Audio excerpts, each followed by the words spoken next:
Human activities का environment के ऊपर एक और इफ़ेक्ट जिसका नाम है डिफॉरेस्टेशन। डियर स्टूडेंट, इस टॉपिक में बेसिकली जो चीज़ समझने वाली है वो है वाइल्ड लाइफ। तो वाइल्ड लाइफ समझने से पहले डिफॉरेस्टेशन देखिए और उसके बाद डिफॉरेस्टेशन की वजह से जो इन्वायरमेंट के ऊपर या वाइल्ड लाइफ के ऊपर असरअंदाज हो रहा है, जो इफ़ेक्ट हो रहा है, उसको समझेंगे। What is deforestation? Dear student, दो लफ्ज़ आ गए। पहला लफ्ज़ आ गया डी, दूसरे आ गया फॉरेस्ट। डी और फॉरेस्ट। डी का मतलब होता है रिमूवल और फॉरेस्ट का मतलब क्या है? जंगल।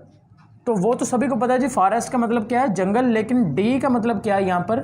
रिमूवल। तो क्या समझ में आ रहा है यहाँ पर? डिफॉरेस्टेशन का मतलब कि यहाँ पर क्या होगा? जो फॉरेस्ट होगा डियर स्टूडेंट्स, उस फॉरेस्ट के अंदर जो प्लांट्स हैं उन प्लांट्स को काटा जा रहा है। ठीक है, यानी कि फॉरेस्ट क्या हो रहे हैं? ख़त्म हो रहे हैं। उसको क्या नाम दे देंगे? डिफॉरेस्टेशन।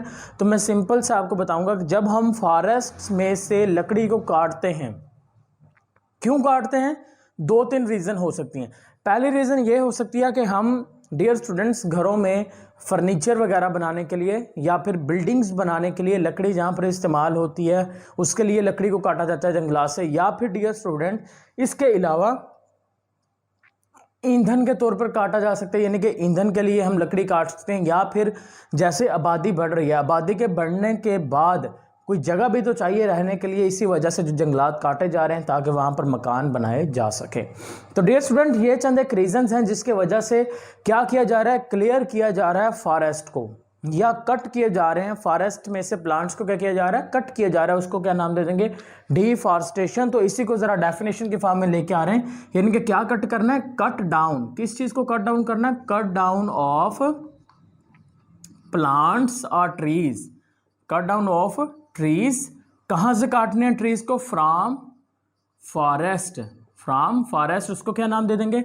डिफॉरेस्टेशन का डियर स्टूडेंट्स नाम दे देंगे। अब डिफॉरेस्टेशन, या फिर इसको एक और डेफिनेशन में मैं कह सकता हूं, यानी कि फॉरेस्ट को साफ करना रहने के लिए, लैंड के लिए। लैंड कहते हैं वो जगह जहां पर हम रह रहे हैं। ठीक है, तो clearance of forest, clearance of forest for land, उसको क्या नाम दे देंगे? उससे भी हम नाम दे देंगे डिफॉरेस्टेशन का नाम दे देंगे। तो डियर स्टूडेंट्स, ये दोनों डेफिनेशंस हैं, इनमें से कोई आप एक कर लें जो आपको इजी लगे, जो आपको अच्छी लगे। अब डिफॉरेस्टेशन के चंद एक रीजंस अगर आप लिखना चाहें तो आप लिख सकते हैं। पहली जो रीजन है वो आप लिख दीजिएगा यहां पर के पॉपुलेशन, या फिर ह्यूमन पॉपुलेशन का मतलब होता है आबादी।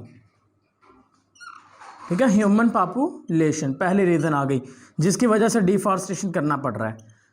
सेकंड जो रीजन आती है डियर स्टूडेंट्स, आप यहां पर लिख सकते हैं कि हमें किसके लिए चाहिए? हमें चाहिए एज अ फ्यूल, यानी कि वुड इस्तेमाल करना चाहते हैं, वुड एज फ्यूल के तौर पर। या फिर सबसे बड़ी जो रीज़न है वो है बिल्डिंग मटेरियल्स, यानी कि बिल्डिंग्स को बनाने के लिए हमें लकड़ी चाहिए और लकड़ी के लिए हम क्या कर रहे हैं? जंगलात को काट रहे हैं। अब जंगलात के काटने से हमारे माहौल में बहुत सारी तब्दीलियां हो रही हैं। अब वो कौन कौन सी तब्दीलियां हो रही हैं? जंगलात का काटना किस तरह से हमारे इन्वायरमेंट को इफेक्ट कर रहा है, उसको समझते हैं। पहली बात, ये हमारा जो क्लाइमेट है, जो वेदर है हमारा, उसको इफेक्ट कर रहा है। ठीक है, यानी कि एक दिन के अंदर जो हवा, बारिश या टेम्परेचर, दर्जा हरारत, किसी भी इलाके का जो दर्जा हरारत होता है, जो बारिश होती है, उसको हम क्या कहते हैं? उसको हम क्लाइमेट का नाम देते हैं। तो डियर स्टूडेंट्स, क्लाइमेट के ऊपर बहुत बड़ा इफेक्ट हो रहा है फॉरेस्ट के कटने से। अब देखें, फॉरेस्ट काटे जा रहे हैं। फॉरेस्ट के काटने से क्या हो रहा है? फॉरेस्ट का काम ये था, फॉरेस्ट के अंदर प्लांट्स का पहला काम तो ये था कि वो खुराक तैयार करके दे रहे थे। दूसरा जो इंपॉर्टेंट काम है वो ये होता है कि फॉरेस्ट क्या करते हैं? फॉरेस्ट डियर स्टूडेंट, जो वाटर होता है ना, वाटर को ज़मीन से लेकर उसको ना बुखारात की फॉर्म में हवा में रिलीज करते रहते हैं।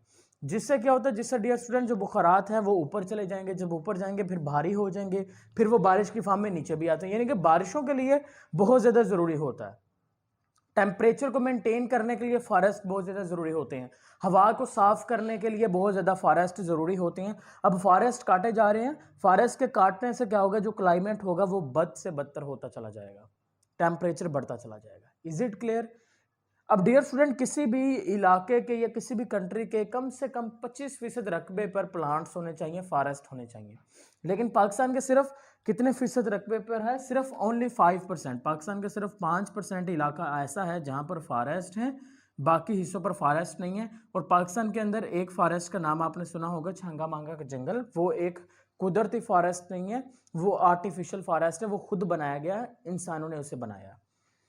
अब सेकंड चीज आगे डियर स्टूडेंट, सॉइल इरोशन, यानी कि डिफॉरेस्टेशन की वजह से जो सॉइल है वो इरोशन का शिकार हो रही है। इरोशन कहते हैं किसे डियर स्टूडेंट? इरोशन कहते हैं जमीनी कटाव को। आपने सम टाइम ऑब्जर्व किया होगा, जो जमीन है वो कट फट सी जाती है, उसके अंदर दरारें आ जाती हैं दरमियान से, वो होती है सॉइल इरोशन। अब देखें, अब देखें, अगर प्लांट है तो प्लांट क्या करता है डियर स्टूडेंट? प्लांट की जो रूट्स होती है ना, वो जमीन के अंदर जमीन को पकड़ के रखती हैं, आपस में पानी को खींच के ऊपर लेके आती हैं सतह तक।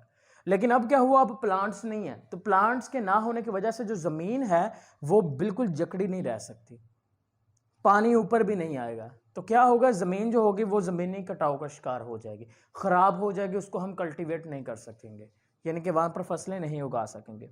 तीसरी चीज आ गई इवेपोरेशन एंड रेन। देखें वही बात आ गई, डिफॉरेस्टेशन, जंगलात को काटा, जंगलात के काटने की वजह से जो इवेपोरेशन कर रहे थे प्लांट्स, यानी कि जो पानी को बुखारात में चेंज कर रहे थे, लीव्स जो होते हैं ना प्लांट के, वो इवेपोरेशन करते हैं, यानी कि पानी को बुखारात में चेंज करते हैं और पानी जमीन से लेते हैं रूट्स के जरिए से। अब इवेपोरेशन कम हो जाएगा, जब इवेपोरेशन कम होगा तो रेन भी कम होगी। आपको पता है रेन कैसे होती है? रेन होती है असल में इवेपोरेशन की वजह से। देखें, इवेपोरेशन, पानी के वेपर्स बनते हैं, वेपर्स बन के ना ऊपर आसमान की तरफ चले जाते हैं, जब वो आसमान पर जाके भारी होते हैं ना, फिर वो रेन के फॉर्म में नीचे आ जाते हैं, बारिश की फॉर्म में। अब इवेपोरेशन ही नहीं हो रही क्योंकि प्लांट नहीं है, प्लांट नहीं है तो इवेपोरेशन नहीं है, इवेपोरेशन नहीं है तो बारिश भी नहीं होगी। उसके बाद देखें इंक्रीज ऑफ कार्बन डाइऑक्साइड। अब प्लांट जो होते हैं, प्लांट क्या करते हैं dear student? Plant carbon dioxide इस्तेमाल करते हैं। हम कार्बन डाइऑक्साइड रिलीज कर रहे हैं, उस कार्बन डाइऑक्साइड को इस्तेमाल कौन कर रहा है? फॉरेस्ट कर रहे हैं। अब फॉरेस्ट के अंदर जो प्लांट्स हैं वो तो काट दिए आपने, अब प्लांट्स के काटने की वजह से जो कार्बन डाइऑक्साइड है वो इस्तेमाल नहीं हो रही, कार्बन डाइऑक्साइड इस्तेमाल नहीं होगी, उसके नतीजे में होगा फजा के अंदर कार्बन डाइऑक्साइड बढ़ जाएगी। जब फजा के अंदर कार्बन डाइऑक्साइड बढ़ जाएगी तो डियर स्टूडेंट क्या होगा, वो जो कार्बन डाइऑक्साइड है वो हमारी अर्थ के इर्द गिर्द क्या बनेगा? अर्थ के इर्द गिर्द जाके वो एक गिलाफ बना देगी, जिसको हम नाम दे देते हैं ग्रीन गिलाफ बना देगी। और उस गिलाफ की वजह से जो रेडिएशंस होंगी वो अंदर तो आ सकेंगे लेकिन बाहर नहीं जा सकेंगे, उसको आप नाम दे दोगे ग्रीन हाउस इफेक्ट का, जो पिछले सेकंड लास्ट लेक्चर में मैंने आपको करवाया था, ग्रीन हाउस इफेक्ट। ठीक है, तो ग्रीन हाउस इफेक्ट की भी बहुत बड़ी ये काज बन रहा है आपके पास डिफॉरेस्टेशन। अब नेक्स्ट आगे जो मेन समझने वाली बात है, that is the wild life. अब वाइल्ड लाइफ होती क्या है डियर स्टूडेंट?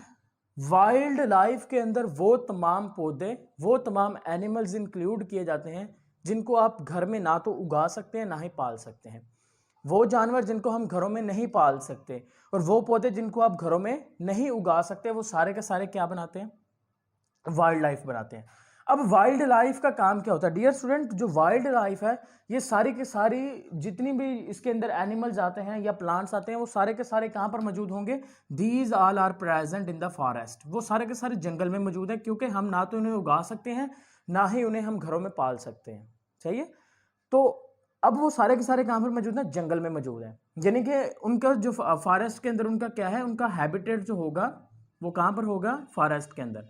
अब होगा कुछ इस तरह से डियर स्टूडेंट, जब आपने फॉरेस्ट काट दी है, फॉरेस्ट के काटने का मतलब ये है कि आपने उन पौधों को काट दिया, या फिर वो जानवर जो उस फॉरेस्ट के अंदर रह रहे थे, वो फॉरेस्ट उन जानवरों का क्या था? हैबिटेट था। आप उसके हैबिटेट को क्या कर रहे हैं? डिस्ट्रॉय कर रहे हैं। जब हैबिटेट डिस्ट्रॉय हो जाएगा, जब किसी जानदार का घर ही नहीं रहेगा, उसका एनवायरनमेंट ही नहीं रहेगा, उसका मस्कन ही नहीं रहेगा, तो वो क्या हो जाएगा? With the passage of time वो जो वाइल्ड लाइफ हो जाएगी, वाइल्ड लाइफ क्या हो जाएगी? नापैद होना स्टार्ट हो जाएगी। वाइल्ड लाइफ स्टार्ट हो जाएगी, स्टार्ट टू बिकम एक्सटिंक्ट, नापैद होना स्टार्ट हो जाएंगी। अब दूसरी चीज डियर स्टूडेंट, जो वाइल्ड लाइफ होती है, वाइल्ड लाइफ बहुत सारे जानवरों की खुराक होती है। चाहिए, वाइल्ड लाइफ क्या है? बहुत सारे जानवर जो कि फॉरेस्ट के अंदर मौजूद हैं, उसकी खुराक है। जब फॉरेस्ट में से आपने जंगल काट दिए, आपने दरख्त काट दिए, वाइल्ड लाइफ डिस्ट्रॉय होगी। वाइल्ड लाइफ का डिस्ट्रॉय होने की वजह से वो तमाम जानवर जो वाइल्ड लाइफ के ऊपर डिपेंड कर रहे थे, इनको एज अ खुराक के तौर पर इस्तेमाल करते थे, तो वो उसके साथ साथ वो पौधे भी, वो जानवर भी इफेक्ट हो जाएंगे, और वाइल्ड लाइफ जो वो जानवर जो वाइल्ड लाइफ को एज अ खुराक के तौर पर इस्तेमाल कर रहे थे, अब वाइल्ड लाइफ डिस्ट्रॉय हुई तो अब उनको खुराक नहीं मिलेगी, उनको खुराक नहीं मिलेगी तो वो जानवर की भी क्या हो जाएगी, डेथ हो जाएगी। तो हैंस हम ये कह सकते हैं कि डिफॉरेस्टेशन की वजह से ना सिर्फ हमारे माहौल के ऊपर बहुत बड़ा असर पड़ रहा है, इसके साथ साथ वाइल्ड लाइफ और एनिमल्स के ऊपर भी असर पड़ रहा है। और इसका जो असर है वो किस फॉर्म के अंदर होगा, उसका खमियाजा हमें भुगतना पड़ेगा एक्सटेंट की फॉर्म में, क्योंकि बहुत सारी इंपॉर्टेंट जो स्पीशीज़ होंगी वो वक्त गुजरने के साथ साथ नपैद हो जाएंगी।